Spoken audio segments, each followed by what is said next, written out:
तो हमने कहा कि ज़रा सी उसके ऊपर कुछ बात कर ली जाए और हकीकत क्या है उसके बारे में कौम को आगाह कर दिया जाए। सबसे पहले तो मैं ये कहूँगा कि ये जो ये जो सारा शोर मचा हुआ है कि हमारी बैनुल-अक़वामी कमिटमेंट है और उस बैनुल-अक़वामी कमिटमेंट को पूरा करने के लिए अगर कोई पार्टी कोई तनकीद करती है, आवाज़ उठाती है, तो इसका मतलब जो है वो रियासत पाकिस्तान के ख़िलाफ़ काम कर रही है। तो ज़्यादा लंबी तफसील में नहीं जाएंगे, सिर्फ दो चीज़ें मैं याद दिला दूँ कि पिछले 1-1.5 साल के अंदर क्या किया है इसी PDM ने इन बैनुल-अक़वामी कमिटमेंट्स के बारे में। पहले जिस वक़्त पाकिस्तान ग्रे लिस्ट के अंदर था, तलवार लटक रही थी कि हमें ब्लैक लिस्ट के अंदर डाल दिया जाएगा फैटफ की तरफ से और उससे शदीद मुल्क को नुकसान पहुंच सकता है।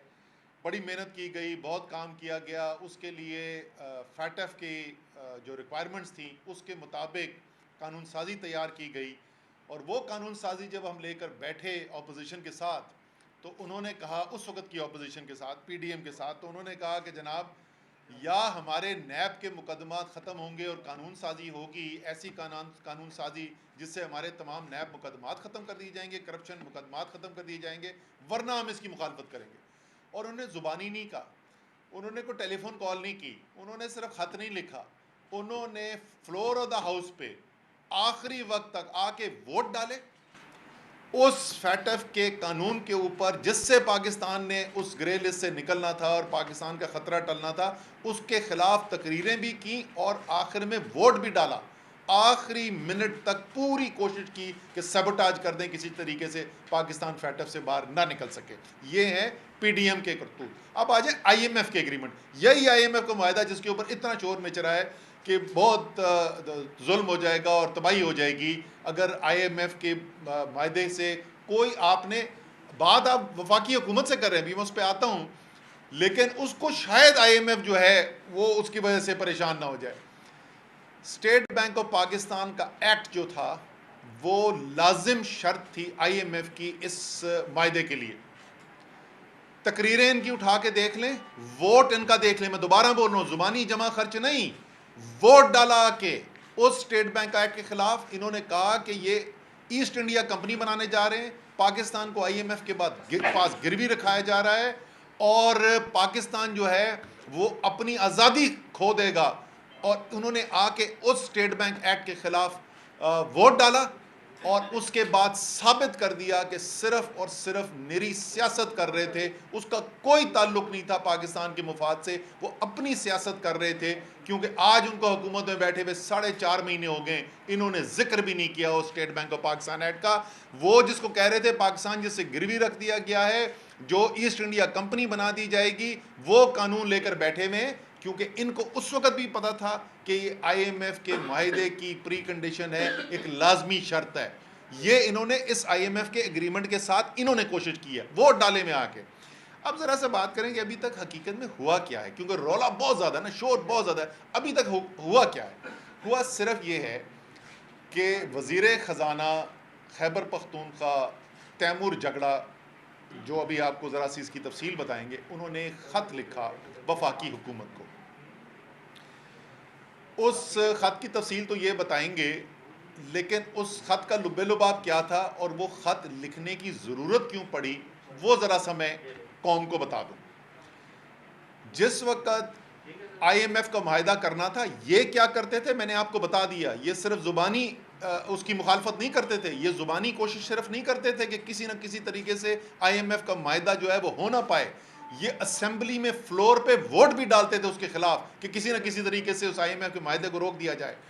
जब PTI से इन्होंने मदद मांगी, उसी PDM की हुकूमत ने, जो उससे चंद महीने पहले ये सब कुछ कर चुकी थी, तहरीक इंसाफ की हुकूमत के लिए मुश्किलात पैदा करने के लिए, तो सिर्फ 24 घंटे के अंदर अंदर खैबर पख्तूनख्वा की हुकूमत जो है PTI की, उन्होंने मस्बत जवाब दिया। उन्होंने कहा कि इसके अंदर कौम का मुफाद शामिल है, इसलिए हम अपना पेट काट कर आपकी वफाक की हाथ मजबूत करने के लिए तैयार हैं ताकि आपका माहदा हो सके IMF के साथ। वो और बात है कि उसके 2 महीने गुजरने के बाद भी अभी तक माहदा नहीं हुआ।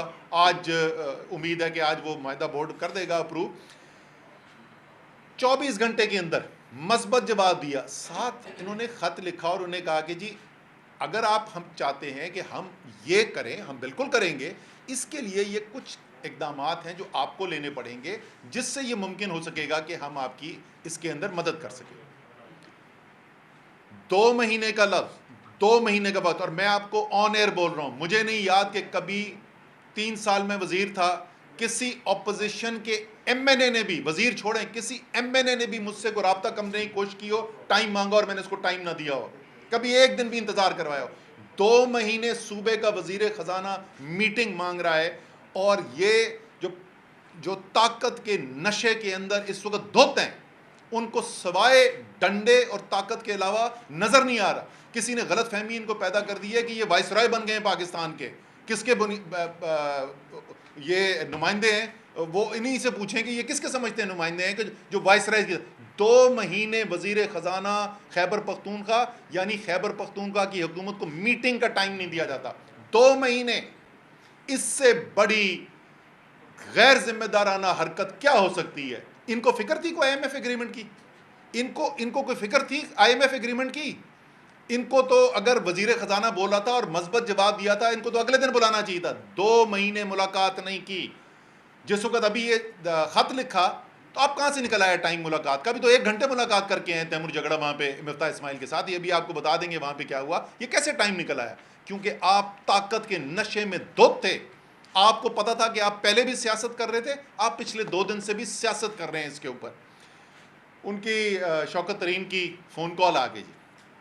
शौकत तरीन की फ़ोन कॉल के अंदर पहले तो ज़ाहिर है कोई मुल्क के अंदर कानून शानून तो बचा ही कोई नहीं है, वो टैपिंग हो रही है, खुलेआम कानून की खिलाफ वर्जी हो रही है, लेकिन करें, वो एक अलग कानूनी मसला है, वो कर लेंगे। उसके अंदर वो पुराना काम इन्होंने शुरू किया हुआ है, कट पेस्ट वाला तो करते ही रहते हैं, वीडियो भी बना लेते हैं कट पेस्ट करके, ऑडियो भी बना लेते हैं, ये पहली दफ़ा नहीं किया, वो करते रहते हैं। लेकिन जो चला भी है, मुझे ये बताएं उसमें शौकत तरीन क्या कह रहे हैं? शौकत तरीन ये कह रहा है कि भाई लोगों, और यहाँ पे ज़ाहिर है पिछले 2-3 दिन से सैलाब के ऊपर बातचीत हो रही है। आज रात इंशाअल्लाह ताला इमरान खान जो हैं वो वज़ीर आला पंजाब, वज़ीर आला खैबर पख्तूनख्वा, वज़ीर आला गिलगित बल्तिस्तान के साथ बैठ के सारी दुनिया में फैले हुए जो पाकिस्तानी हैं उनसे अपील करने जा रहे हैं कि वहाँ से इमदादी रकूम भेजी जाएँ ताकि रिलीफ का काम जो है उसके अंदर मज़ीद तेज़ी लाई जा सके। बाकी सिंध और बलूचिस्तान के अंदर काम करना है, उसकी सबकी तैयारी हो रही है। इस सारे के अंदर ये बात शौकत तरीन साहब जो वज़ीर ख़जाना रह चुके हैं, जो रेवेन्यू के अखराजात के मसाइल को समझते हैं, नंबर को समझते हैं, उन्होंने कहा दोनों वज़ीर ख़जाना को, पंजाब के और खैबर पख्तूनख्वा के, कि देखो तुम लोगों को वफाकी हुकूमत को ये कहना चाहिए कि IMF के पास जाएं वापस और IMF से ये मुतालबा करें कि देखो हमारे पास सैलाब आ गया है, एक उमूमी सूरत हाल नहीं है, इस खुसूसी सूरत हाल के अंदर फौरी तौर पे हमें अखराजात करने हैं, तो जो पहले आपने सूबाई सरप्लस हमसे मांगा हुआ था, जो एग्रीमेंट में था, उसके अंदर रियायत दें। कोई जी शऊर इंसान बोल सकता है कि ये अच्छी एडवाइस नहीं है? क्या इमरान खान ने जिस वक्त कोविड आया था तो खुद ज़ाती तौर पे IMF के मैनेजिंग डायरेक्टर को फ़ोन कॉल करके पाकिस्तान के लिए यही रियायत नहीं ली थी, फिस्कल स्पेस नहीं ली थी? क्या दुनिया में तमाम ममालिक जो हैं उनके लिए ज़्यादा वसाइल पैदा करने के लिए, क्योंकि कोविड की एक आफत आ गई थी, क्या दुनिया के अंदर डेट रिलीफ का प्रोग्राम नहीं लाया गया? क्या ऑर्गेनाइजेशन ऑफ इकोनॉमिक जो डेवलप्ड कंट्रीज़ हैं उनकी OECD ने क्या कर्ज के अंदर जो है रिस्ट्रक्चरिंग नहीं की थी? क्या ये ख़राब चीज़ होती है तो सारी दुनिया क्यों कर रही थी? इसी तरीके से पाकिस्तान के लिए एक नागानी आफत आई है और उसके अंदर मंतक बनता है। इस वक्त वज़ीर आज़म पाकिस्तान क्या कह रहे हैं? सारे पाकिस्तान से, सारी दुनिया से शहबाज शरीफ जो हैं बाहर की मुल्कों से, कुव्वतों से ये कह रहे हैं कि हमारी मदद करें। एक नागहानी आफत आ गई है मुल्क के अंदर, इसके लिए पाकिस्तान को वसाइल की ज़रूरत है, इसमें हमारी मदद की जाए। मुझे ये बताएं कि अगर आप बाहर की हुकूमतों से पैसा मांग रहे हैं तो आप क्यों नहीं IMF से कहेंगे कि यार सिर्फ हमें इस साल के लिए ये जितना हमें अखराजात करने हैं इसके फ्लड के रिलीफ के लिए, सैलाब के रिलीफ के लिए जो हमें अखराजात करें, उतनी आप हमें गुंजाइश दे दें कि हम अपना पैसा इस्तेमाल कर सकें, हम दूसरों से ना मांगें, हम अपना पैसा इस्तेमाल कर सकें। इसको ऐसे बना दिया जैसे पता नहीं क्या कोई बहुत बड़ा तूफान खड़ा हो गया। जैसे मैं पहले भी कह चुका हूँ कि ये 17 जुलाई के बाद से ख़ास तौर पे इनको वाज़े हो चुका है कि ये इमरान खान का मुकाबला सियासी तौर पर कर नहीं सकते। जिस सियासी मैदान के अंदर जाते हैं इनको शिकस्त फाश नज़र आती है। आगे पंजाब के अंदर बुरी तरीके से शिकस्त हुई उनको, कराची का इलेक्शन हुआ बुरी तरीके से शिकस्त हुई उनको, उसी लिए वो उसके बाद वो लोकल गवर्नमेंट के इलेक्शन से ही भाग गए। अभी आगे इलेक्शंस आ रहे हैं, वहाँ पे भी नज़र आ जाएगा। तो अब ये एक बौखलाई हुई हुकूमत है जो चाह रही है कि किसी ना किसी तरीके से कोई गैर सियासी बुनियाद पे हम कोई मुद्दा खड़ा करके इमरान खान को काबू कर सकें। इमरान खान के साथ पाकिस्तान की कौम खड़ी हो चुकी है और आप जितनी कोशिश करेंगे इमरान खान को दबाने की, वो उतनी ही उनकी मकबूलियत के अंदर इजाफा होता जा रहा है। अब मैं तैमूर से रिक्वेस्ट करूंगा कि दो चीज़ें, एक तो ख़त में इन्होंने लिखा क्या था वो ज़रा सी उसकी तफसील बता दें, और मिफ्ता इस्माइल साहब के साथ जो भी इनकी मीटिंग हुई है उसमें क्या हुआ उसका जिक्र कर दें। बिस्मिल्लाहिर्रहमानिर्रहीम। देखें जी,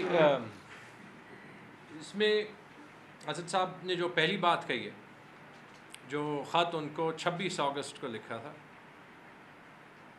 उससे पहले उसका थोड़ा सा कॉन्टेक्स्ट बयान करना ज़रूरी है। वो शुरू होता है एक्चुअली फाटा के मर्जर से।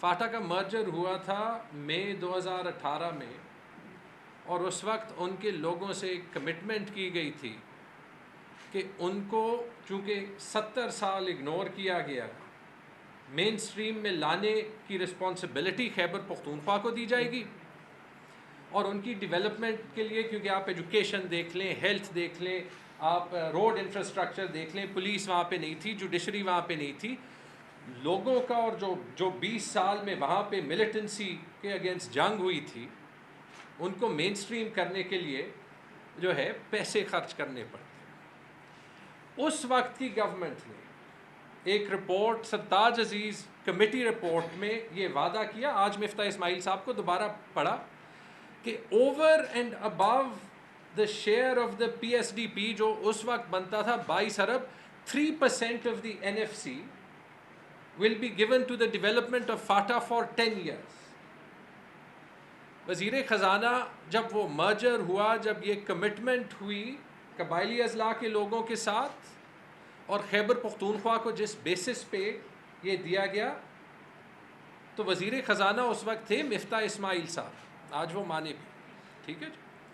उसके बाद हमें जब कबायली अज़ला मिले तो 3 साल हमने कोशिश की है, और बल्कि सबसे पहले जो वज़ीर ख़जाना थे हमारे असद साहब थे, कि इसको बेहतर तरीके में कैसे हल करें, क्योंकि जिन चैलेंजेस में हमें इकॉनमी मिली थी तो पैसे नहीं थे, लेकिन इसी को लेके हमने एनालाइज किया, और असद साहब ने फिर एक प्लान बनाया कि हमें हर साल जब तक रिसोर्सेज ना आए, जब तक NFC ना हो, उसकी भी कोशिश की। सबसे पहले असद साहब ने बुलाई कि हम उनका बजट ज़्यादा करते जाएंगे, और वो हम करते गए। उसके लिए इनसे भी आर्ग्यू करना पड़ता था, असद साहब को भी ख़त लिखे थे। उसके बाद जब हफीज़ शेख साहब आए थे, उनको भी ख़त लिखे थे। जब पहला MOU था, ऐसे ही ख़त हमारे MOU एक्सेप्ट करने की कंडीशनैलिटी थी, और मैंने ख़ुद लिखा था। उसके बाद हमने पहले साल उस कबायली अज़ला का बजट इंक्रीज़ किया। जब दूसरी बार हमसे MOU पे साइनिंग मांगी, शौकत तरीन साहब वज़ीर ख़जाना थे, ऐसे ही उनके साथ बात हुई, और उन्होंने हमारे डिमांड्स मान के हमें 25 अरब रुपए की रिकॉर्ड NHP का एक ग्रांट दिया हमारे बकाया जात के। तो जब ये गवर्नमेंट चेंज हुई तो बड़ा क्लियर था कि इनको ये बताना पड़ेगा मुझे, पार्टी की पॉलिटिक्स को अलावा रखते हुए, कि कबायली अज़ला पे हमारे साथ काम करें, इन पे इन्वेस्टमेंट, इनकी सिक्योरिटी, उसका पूरे पाकिस्तान पे असर, ये एक नेशनल कॉज है। पहले ख़त लिखने से पहले भी, जो कि जुलाई में लिखा था, बजट से पहले, मैं सिर्फ मिफ्ता इस्माइल साहब से ना मिला, NEC में ये जिक्र प्राइम मिनिस्टर साहब को किया, सारी जो फेडरल काबीना है उनको किया। उन्होंने फिर कहा कि मिफ्ता इस्माइल से जाके मिले, उनका रात तक इंतज़ार किया, 2 बजे तक। फिर नेक्स्ट डे उनसे मुलाकात हुई। वहाँ पे उन्होंने ये कमिटमेंट की, मैंने याद दिलाई कि उन्होंने ये कहा कि ठीक है, क्योंकि उन्होंने कहा हमारे खर्चे पूरे नहीं होंगे फाटा के। दो मेरे बड़े इश्यूज़ हैं फाटा के, एनएचपी के, आप ये सॉल्व करें। उन्होंने कहा मैं अपनी बजट स्पीच में ये कह दूंगा। मुझे बाद में इंफॉर्मेशन मिली कि इन्होंने कैबिनेट में डिस्कस किया, वो नहीं किया। इसको मिफ्ता इस्माइल साहब डिनाई करें कि हम मिले या नहीं मिले उस वक्त। उसके बाद ऑब्वियसली जब आईएमएफ के एमओयू का टाइम आया, हमने हाथ उठाया कि आपको याद है हम पूछ रहे थे अभी आप सरप्लस मांग रहे हैं, तो हमारे साथ बैठे। 5 जुलाई को टाइम मिला, जो असद साहब कह रहे हैं। 5 जुलाई को उनसे मीटिंग की। उन्होंने एक 3 लाइन का ख़त दिया, वो भी मैंने जो है वो एज ए कंडीशन निकाला था कि हम आपके इश्यूज़ पे इमीडिएटली आफ्टर काम करेंगे। और उसके बाद मैंने अपने सेक्रेटरी फाइनेंस को कहा कि ना सिर्फ साइन करें, विदिन 24 आवर्स उनको पहुंचाएं, क्योंकि उन्होंने कहा था कि ये नेशनल इंटरेस्ट में है। और 6 जुलाई को ये पहुंचाया। आपको पता है, वरना ये सरकारी प्रोसेसेस टाइम लेते हैं। एक मीटिंग ने ये 50 दिन लिए ना, तो 6 जुलाई को उनको वो ख़त पहुंचाया। फिर उसके बाद कोई 5-6 बार, मैं वो स्क्रीनशॉट्स लीक नहीं करूँगा, लीक्स का एक कल्चर है, मिफ्ता साहब को, लेकिन मैंने अपनी पेशावर की प्रेस कॉन्फ्रेंस में वो सारी डेट्स बताई हैं जब मिफ्ता साहब को मैसेजेस किए गए। अपने फ़ोन से ही मैं रीड कर रहा था, आज कल अगले हफ्ते। राइट। उन्होंने पब्लिकली कहा कि इसलिए नहीं दी कि उनके सेक्रेटरी के कमर में दर्द था या वो हज पे गए हुए थे। मुझे नहीं पता, असद साहब शायद बता सकेंगे कि ये पूरी फाइनेंस डिवीज़न में एक सेक्रेटरी और मिनिस्टर के अलावा कोई नहीं होता जो ये इश्यूज प्रोसेस कर सकता है। डर मुझे ये था, उनकी अपनी पार्टी उसके पीछे लगी हुई है कि मिनिस्टर चेंज हो जाएगा, सेक्रेटरी इनका पता नहीं होता कब चेंज करते हैं, सब कुछ दोबारा से शुरू करना पड़ेगा। ये मैं आपको ऑनेस्टली बता रहा हूँ, और इसलिए बता रहा हूँ क्योंकि मुझे पता है और मैंने ये देखा है कि इनके जो सारे चमचे हैं जिन्होंने पहले ये इशू उठाया फिर आज उठाया, कभी जब मैं ये बातें कहता रहा हूँ, इन्होंने कभी फाटा की बात नहीं की, इन्होंने कभी खैबर पख्तूनख्वा की बात नहीं की। अगर हम पे पाकिस्तान के लोगों का हक उठाने के आवाज़ के लिए जो है आपने सवालिया निशान हमारी लॉयल्टी पे लगाना है तो वो आप लगाएं। हम पाकिस्तान के लोगों का हक डिफेंड करेंगे। खैबर पख्तूनख्वा पाकिस्तान का हिस्सा है, फाटा पाकिस्तान का वो हिस्सा है जिसकी अहमियत सबसे ज़्यादा है। मिफ्ता साहब ने एक और बात कही कि सिर्फ वफाक ने पैसे जो है वो फाटा पे लगाए हैं। दो बातें मैं कहूँगा, अगर सिर्फ वफाक ने लगाए हैं तो इसका मतलब इमरान खान ने लगाए हैं, और ये मैं रिकॉर्ड पे कह चुका हूँ कि इमरान खान वो प्राइम मिनिस्टर थे जिन्होंने कबायली अजला का बजट 40 अरब से 130 अरब तक बढ़ाया।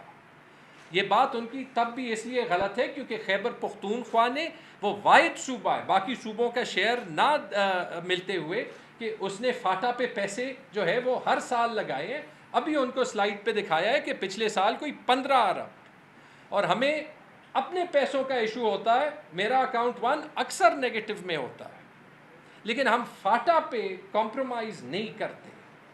मैं आप सबको जो है वो रिक्वेस्ट करता हूँ, जाके वहाँ पे हालात देखें।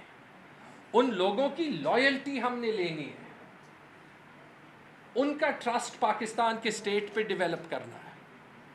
अगर उसके लिए खैबर पख्तूनख्वा की गवर्नमेंट लड़ रही है तो ये कोई बुरी बात है? हम अपना जॉब ना करें, पाकिस्तान का इंटरेस्ट सिर्फ तब हर्ट होगा। ये मैं आपको वहाँ की ज़हनियत की बात कर रहा हूँ, जब इस्लामाबाद या लाहौर या कराची में ड्राइंग रूम में बैठे हुए लोग जो हैं उनको तकलीफ़ होगी तो IMF से $1-2 अरब लेने पड़ेंगे। ये सेंस ऑफ डेप्रिवेशन ना फैलाएं। मैं कौन सा फाटा का शहरी हूँ, मैंने 10-15 साल जो है प्रोफेशनली बाहर ही गुजारे हैं, लेकिन जब ये रिस्पॉन्सिबिलिटी मिली, ये सारा कुछ अपने आंखों से देखा। क्यों वहाँ पे डेप्रिवेशन है, क्यों हर चीज़ पे वो सिटिंग गवर्नमेंट से नेगोशिएट करना चाहते हैं। उनके पास 70 साल वादे हुए हैं। अभी भी जब मीटिंग में गए, और मैं मिफ्ता साहब का शुक्रिया अदा करता हूँ कि उन्होंने टाइम दिया, हमें इन चीज़ों पे मिल के काम करना पड़ेगा। एक कमेटी भी बनाई, उस कमेटी में हमने ये भी कहा कि कम से कम फाटा का इशू महीने में हल कर देंगे, आई होप वो मिनट्स में आ जाएगा। लेकिन वहाँ भी, और मैं ये इसलिए कह रहा हूँ क्योंकि ये सवाल मिफ्ता साहब ने पहले पब्लिकली किए, पोस्टें कितनी बनाई हैं, क्यों बनाई हैं, खैबर पख्तूनख्वा ने पैसा लगाया या नहीं लगाया, खैबर पख्तूनख्वा को तो हम पैसे देते हैं।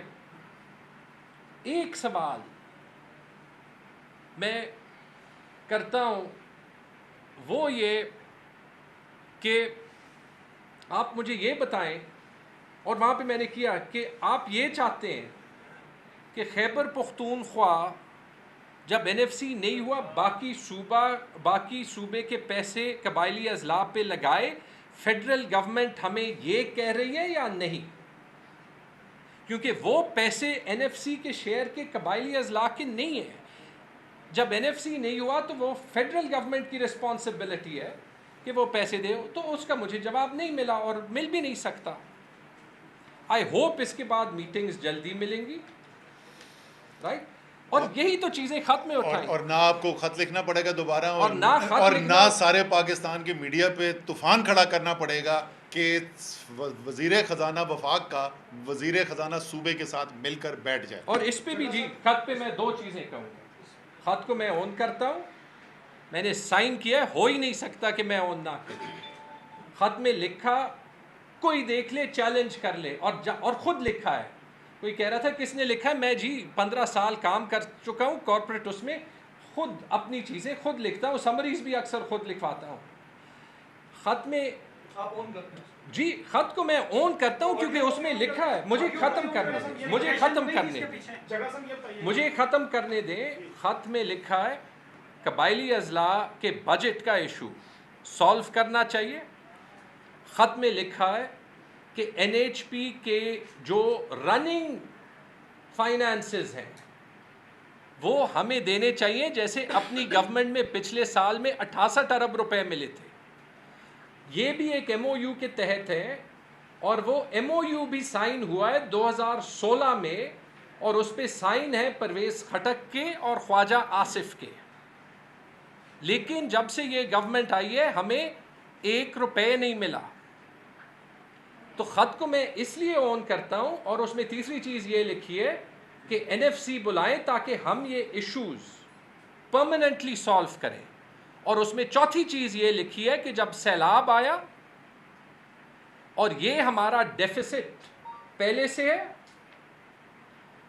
तो हम कैसे सरप्लस छोड़ने के पोजीशन में होंगे। उसमें जानबूझ के ये नहीं लिखा कि हम अपनी IMF की कमिटमेंट से पीछे जाएंगे। कोई जाके ये दिखाए, और ये इसीलिए लिखा इस तरीके से कि स्टेट को कोई डिफ़िकल्टीज़ ना पड़े। ऐसे नहीं किया कि हमारे MNAs ने उसी IMF के डील के अगेंस्ट जाके पार्लियामेंट में वोट किया। इसी वजह से इसी तरीके से लिखा, और इसीलिए जो है वो ऑन करता हूँ क्योंकि वो हमारे लोगों के इंटरेस्ट में था, वो पाकिस्तान के इंटरेस्ट में था, और करना इनको ये चाहिए था कि वही इस्तेमाल करके, और मेरे ख्याल में वो करेंगे भी आगे अपनी सियासत खेल के, ये इस्तेमाल करके IMF को दिखाना कि ये जो अभी 10 अरब डॉलर का कॉस्ट आएगा, 2010 में आया था, 10 अरब डॉलर होते 2000 अरब रुपए। इसमें जैसे हमने कोविड में एडजस्टर लिया था, डेट जो है वो रिस्ट्रक्चर किया था, कि ये कंडीशनैलिटीज़ जो हैं वो ये आसान करें। और अगर ये गलत होता तो कल इस पे फॉरेन मिनिस्टर बिलावल भुट्टो का भी ये बयान ना आता। तो बिल्कुल जी, मैं उस बात को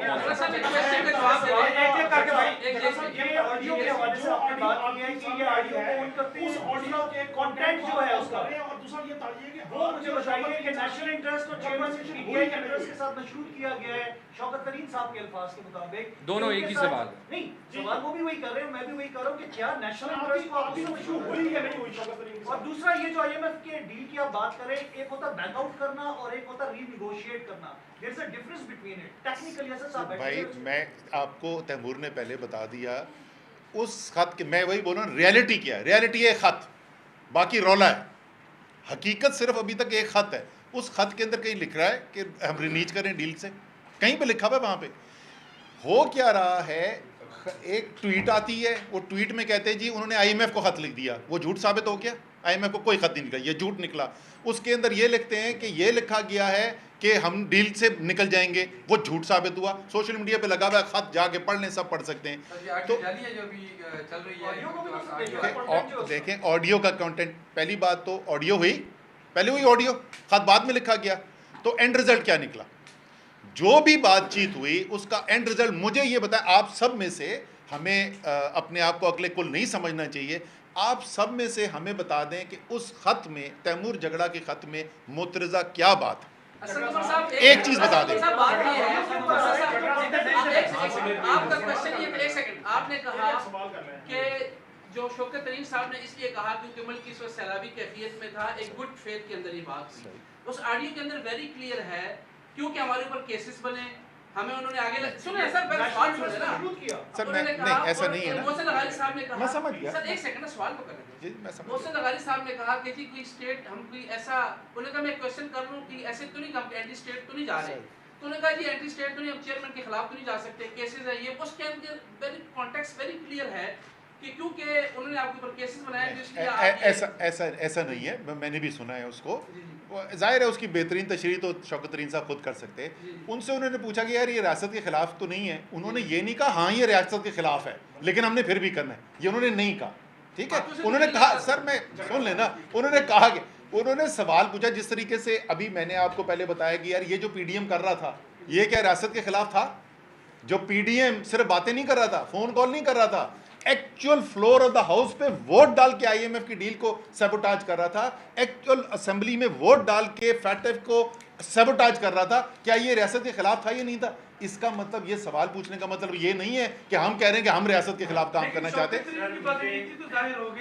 हकीकत बिल्कुल भी नहीं था सर। क्या आप भी दोनों जो सूबों के वज़ीर ख़ज़ाना हैं सर, उनको इसी तरह डिक्टेट करते हैं या उनसे रब्ता करके उनको ये बताते रहते हैं जो शौकत तरीन साहब ने किया? सर देखें, पहली बात उन्होंने डिक्टेट नहीं किया।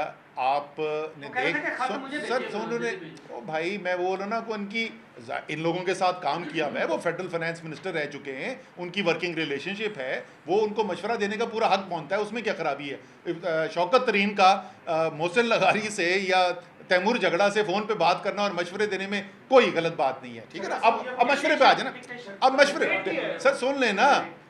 जो खत मैं फिर वही बोलूँगा, मोहसिन लगारी का तो खत ही कोई नहीं है। हकीकत क्या है, मैं बार बार याद दिलाता रहूँगा, हकीकत है सिर्फ एक तैमूर झगड़ा का खत।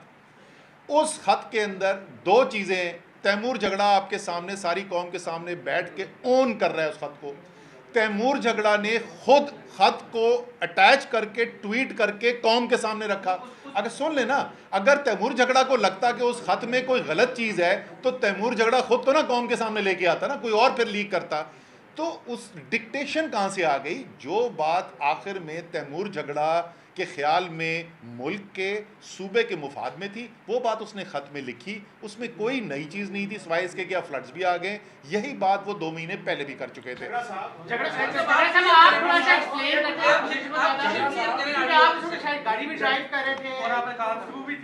देखिए हकीकत एक जी सादा सी बात है, आपकी शौकत तरीन साहब के साथ की जो गुफ्तगू है ये हुई है नहीं हुई है या आपने भी कहा कि ब्लैकमेलिंग होगी, आपने भी कहा कि ब्लैकमेलिंग होगी। हकीकत सुन ले, हकीकत सुन ले। हकीकत ये है कि पहली चीज़, हमें अपने सूबे के, हमें पाकिस्तान के इंटरेस्ट के लिए काम करना पड़ता है। उस कॉन्टेक्स्ट में मैंने कहा कि मैंने ख़त ऑन किया, मैंने लिखा है, मैंने इस तरीके से लिखा कि मेरे सूबे का इंटरेस्ट रिप्रेजेंट हो। मैंने इस तरीके से लिखा कि उस पर हमारी IMF की डील पे कोई सवाल जो है ना IMF उठा सके ना कोई और उठा सके, और वो हकीकत जो पाकिस्तान के इंटरेस्ट में हो। ये फिगर्स कोई जो है वो बता ले, अगर मेरे पास पैसे एक्स्ट्रा होते तो मैं मिफ्ता इस्माइल साहब के पास जाता पैसे मांगने।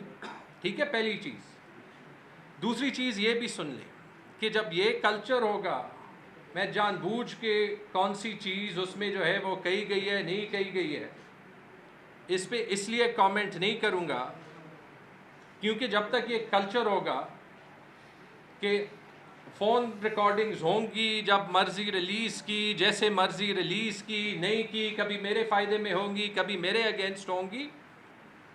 लेकिन अगर उस बेसिस पे कोई मेरे से ये सवाल करेगा राइट कि अपने सूबे के या अपने मुल्क के या as a politician, as a minister अपनी इंटरेस्ट्स डिफेंड करने के लिए जो मैं करूँगा उससे मैं पीछे हटूँगा, द आंसर इज़ नो, नहीं, वो मुझे करना पड़ेगा। तीसरी चीज़ जो मुझे सबसे ज़्यादा तकलीफ़ देती है, खैबर पख्तूनख्वा के फाइनेंस मिनिस्टर होते हुए और एक ऐसे पाकिस्तानी होते हुए, एक उस क्लास में होते हुए जो कि शायद 99% पाकिस्तानी से ज़्यादा प्रिविलेज्ड है, कि ऐसे मौके पे हम वो भूल जाते हैं जिस मकसद के लिए मैं आया था, कि वो जो बेचारे या सैलाब ज़दा लोग हैं उनका क्या होगा, या कबायली अजला के 60 लाख लोगों का क्या होगा जिनसे एक रात पे इन्होंने सेहत कार्ड स्विच कर दिया।